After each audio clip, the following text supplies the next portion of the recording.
Iš tiesų dažnai tenka girdėti labai ilgus pristatymus, pavadinčiau netgi labai ilgus išvedžiojimus, kodėl vienas dalykas ar kitas dalykas būtų naudinga, bet išklausęs vos ne 15 minučių istoriją, supranti, kad visiškai neaišku, o kogi yra siekiama su tuo internetiniu sprendimu ar su ta programėlė. Todėl labai svarbu į 2 arba 3 sakinius įdėti ir perteikti pagrindinę verslo idėją. Taip pat yra labai svarbu, kad tai būtų iš tikrųjų verslo idėja. Kuomet yra pristatomas kažkoks, pavadinkim, labai fainas sprendimas, kuris, įdomus vienai ar kitai entuziastų grupiai arba kažkokiam tai draugų rateliui, tai dar visiškai nėra verslas. Kad tai taptų verslu, jisai turi turėti potencialą uždirbti pinigus. Reiškia, turi būti klientai, kurie nori tą paslaugą naudotis, ir galbūt tie patys klientai nori už tą paslaugą mokėti. Gali būti ir kitokių verslo modelių, kur būtų, pavyzdžiui, reklama, kur galbūt jau nebe klientai besinaudojantis tą konkrečią programėlę, bet besireklamuojančios kompanijos galėtų sumokėti už tas paslaugas ar už tą pateiktą sprendimą.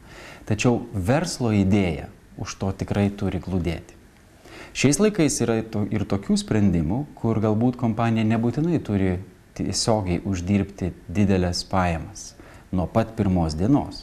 Tokius pavyzdžius turime kaip pavyzdžiui Twitterį arba Facebooką pasaulyje, kur investuota buvo žymiai daugiau pinigų negu per tą trumpą laikotarpį atsiimta.